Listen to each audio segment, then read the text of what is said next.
Hi, Dr. Mel, and we are busy with vectors. We are going to look at vectors in equilibrium now. Now, in physics, we find static equilibrium, and in chemistry, you'll be doing dynamic equilibrium. But let's just maintain doing static equilibrium where we apply that in the vector section. So, if I've got an object there and I'm pulling towards the north with a force of 6 Newton, and I'm pulling towards the south with 6 Newton. Do you know where that object is going? Well, it'll not go up or down because those two are equal and they are in exactly 100 degrees from each other. So they are opposite. So if you're pulling that way 6 Newton and your friend is pulling this way 6 Newton, that object will remain exactly there. That's the static part of this chapter. What we can also do is have forces in the horizontal. I've got a force there of 8 Newton pulling to the right. I've got a force there of 8 Newton pulling to the left. So what do you think is going to happen with the object? Well, exactly the same. This 8 is equal to that 8 and it's exactly in the opposite direction.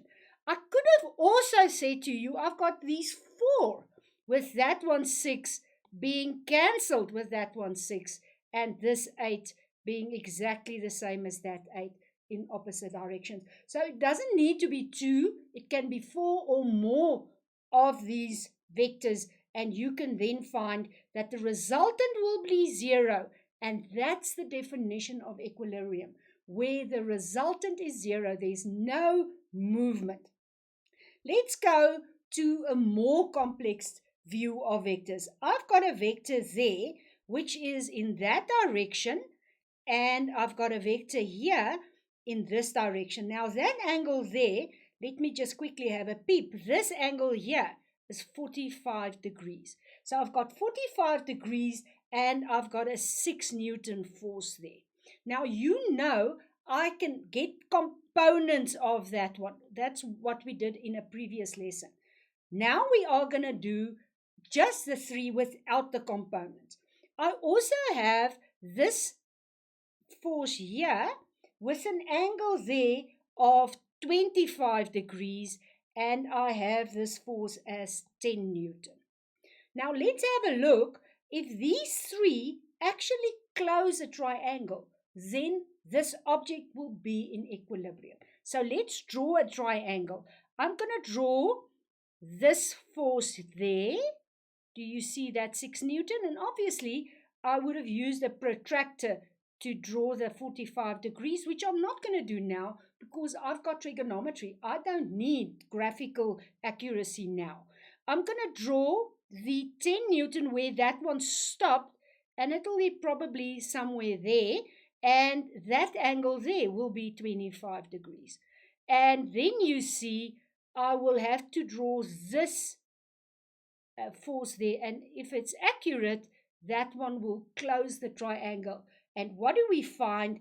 That there's no resultant, meaning these 2 are actually cancelled with that one. So how do we go about doing the calculations? You can find the x and y components with the table. So what do we have? We've got the 6 Newton there. That's the 6 Newton there. And I know that angle there is 45.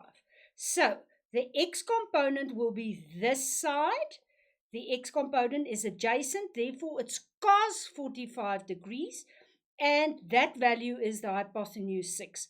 I also have the y component, which is the vertical, and that's opposite to the 45. Therefore, the sine 45 degrees times the 6. And then you'll get a value. Now, the value I got when I actually did that was, this value was 4.24 Newton, and this value was about, you can have a check, I think this one was about 6.24 Newton.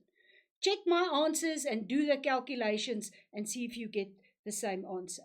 Now we're going to do the other components of this 10 Newtons. Remember, this is 10 Newtons, and that angle there is 25 degrees. Now again, I'm working with the x component. Let me just change my colors. Let's use this one. There's the x component, and that's the y component of this little triangle. 10 times the sine of 25 degrees and 10 times the cos of that one. And interesting, if you actually do the calculations, you'll find this to be that value, and this one would be 9.06. And again, you can check the calculations. This component, 15.3, that force there has got no y component. You can see it's on the x-axis, so it's 0 there. And if you actually have a look at these, this 4.24 was in the positive y, and this one was in the negative y. Therefore, the resultant y component is 4 plus minus 4, which gives me 0. And therefore, this is also 0. If I added the x components, remember this only has an x, so it's 15.3 Newton. There I've got 6.24 in this positive side, and I've got there another 9. And if you add that together, you'll get close to 15.3 Newton. Now, if this is 15.3 drawing that side, and this component, the force of 15.3 is drawing that side, you can see that it stays in equilibrium. A very, very nice phenomenon to see that the components will then add to 0, which means there's no resultant. Right, let's draw triangles. So I've got this force there, and I drew it there.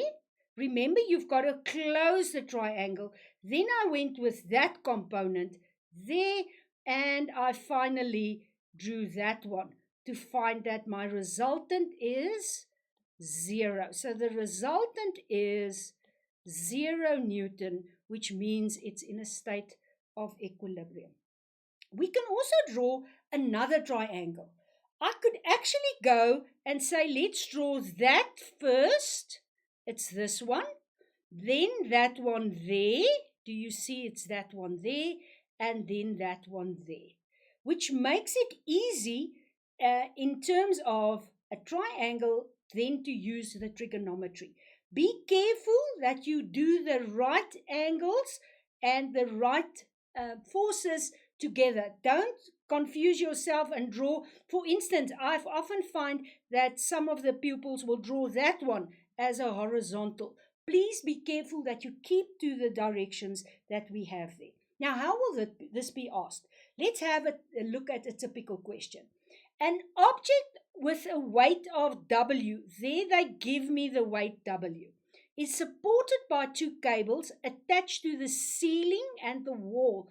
And if you don't get a diagram, please draw a diagram so that you can visualize. So I've got the ceiling there, and I've got this cable T1 drawing there, and do you see that angle, the horizontal with this T1 is 45. The wall on the other side is this side here, and this T2 is pulling towards the wall with an angle of 70 degrees.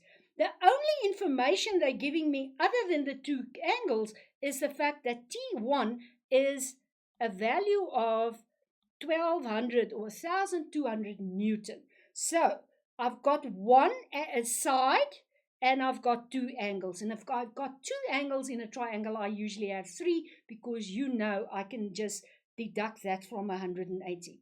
What do they ask of me? They ask me to determine tension T2. So they want me to work out that tension there, and they ask me to work out the weight of the product. So I need to find that side and I need to find that side. So let's go about drawing the triangle.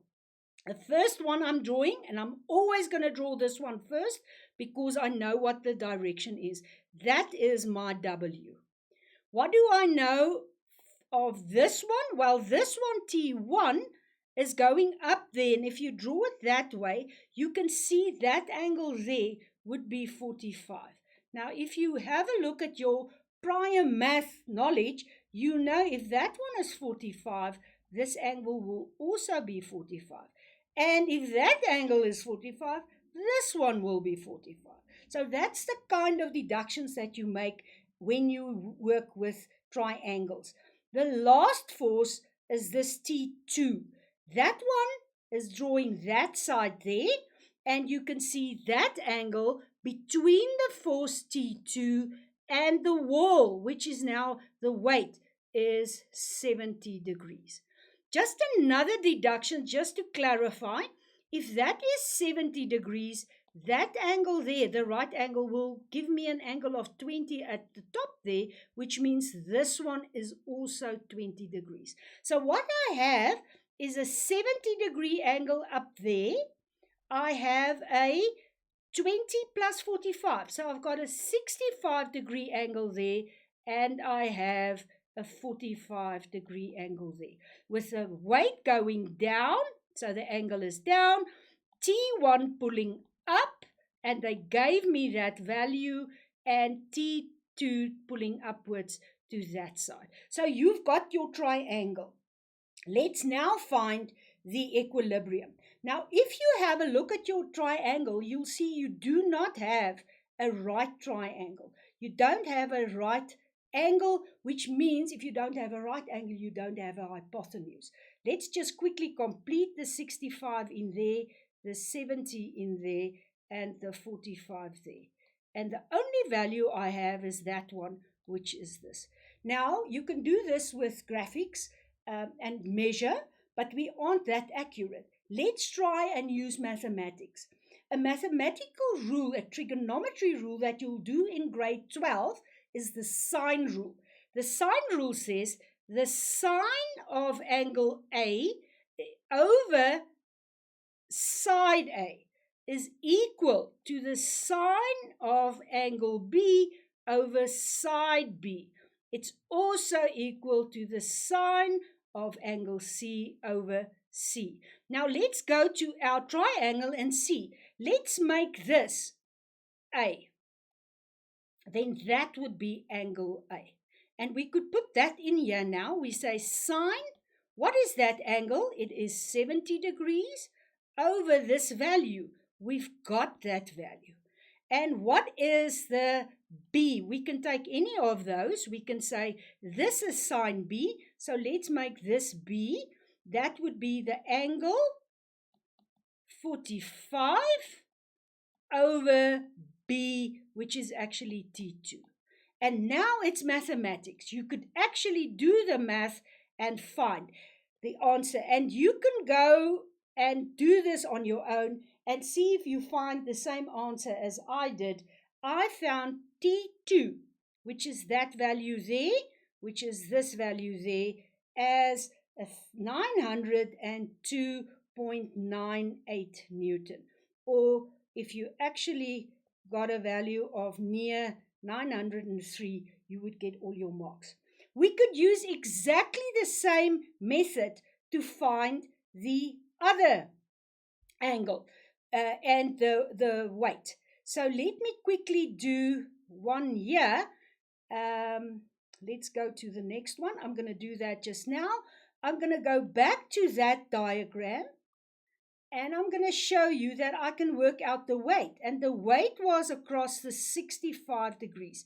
So the sine of 65 over the weight is exactly the same as, remember we had this side. So we can say the sine of 70, because that was that angle, over the 1200, and then you could find the weight. And if you go and do your calculations, you would find an answer of 1157.37 Newton. Be careful. If you have a look at the question, they asked you the weight. If they asked you the mass, make sure that you know this is the weight in newtons, but the mass would then be, that answer divided with 9.8, and that would give you an answer of 118 0.1 kilogram. So make sure that you answer the question. If they asked you weight, this is fine. But if they asked you the mass, then that is not the final answer. You have to go and convert that into kilograms. Right, I'm going to show you how to draw a triangle with a bit of skills that I've learned where we make mistakes. So let's go to paper, and I need you now to help me draw this triangle. We've got that weight there, and we've got the T1 there. Remember that value was 1,200 Newton, and we've got T2 there, and we didn't have the value of T2. However, we did have angles. We had 70 degrees up there, we had 65 degrees there, and we had 45 there. But in actual fact, your diagram showed that was 45. So let me show you how to draw this triangle by looking at the diagram. You actually had the weight. Always you've got the direction. Do you see that? That I have. This one here, the T1, they actually gave you the 45 degrees there with this value here. Do you see I've got 45 degrees there with this force there? I can then go across to my table. You can actually do it from your exam paper on your answering sheet and say, where's the 45 degrees now? I can see it is still there, so I know that is 45. And immediately you can say, then that is 45. So I've got more or less the same angle as that they provided me with. I can also do T2 now. Remember they said this is the wall and that's the 70 degrees. Go across. Go from there. You see the 70 is there. Go there and draw that line, and then you see that's the 70 degrees. And then you can just do your calculations as we did previously. So if that's 70, that is 20, which gives me this little triangle there as 20. If this is 45, that is 45.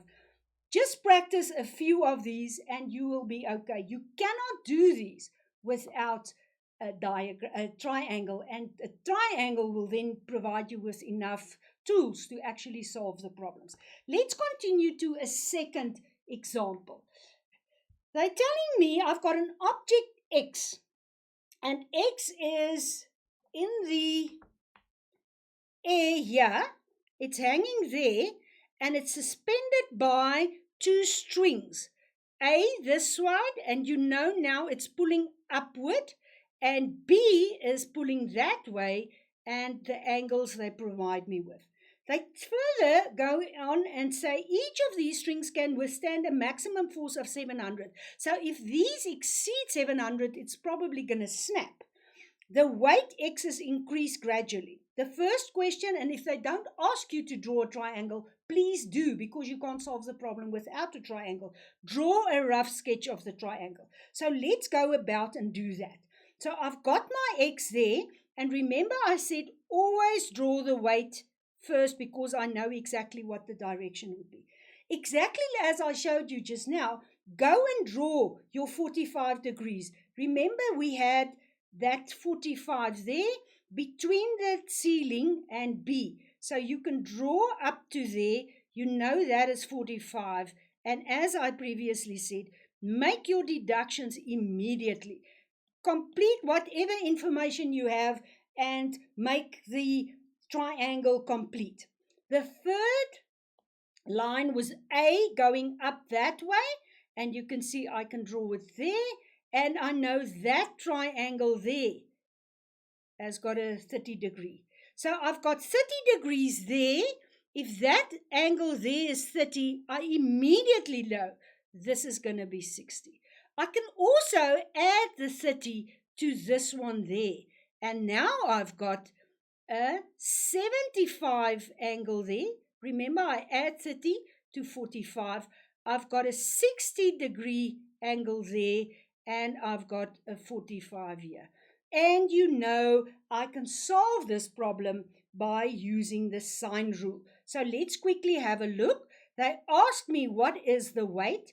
They told me that these two, A and B, could only withstand 700 newtons. So I had that angle. Let me quickly have a look. What was the angle?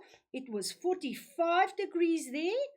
This was 75, and that one was 30 degrees. So I've got my three angles. I've got my side. I need to find the weight there, and I can either do the one or the other with the sine rule. Remember, we did the sine rule. So let's write down the sine rule. We can say the sine, this one here, and there, the sine of 75 degrees over the weight equals, remember, any of these. Let's say the sine of 30 degrees, which is that one there, over the 700. And you can now do the math. I'm not going to spend hours to explain how you get the math done because you've got math teachers. Now, I'd found the weight as 780.75 Newton. So what did that tell me? If I've got a weight that's 780, let's make it 781 Newtons. This has a tension of 700 Newton. If it exceeds this weight, one of these cables will snap. And they might even ask you which one will snap first, and that's theory that we'll do when we get to Newton's laws. So we had multiple vectors. We could either find the components. Do you remember? We could find the x and the y component. But in all cases, they were in equilibrium. From there, I suggest you immediately draw your triangle. The one that I'm drawing here would be something like that.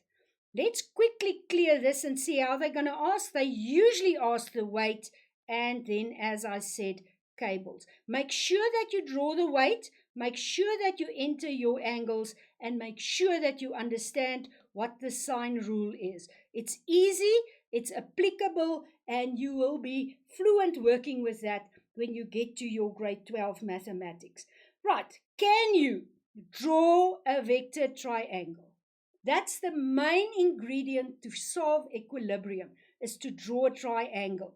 Then, can you calculate unknown forces? Yes, you can, because you'll have three angles. And with three angles, you know you can use the sine rule. That's only if you don't have a right angle. If you've got a 90 degree, you can use your sine, your cos, or your tan functions, because then you've got an hypotenuse.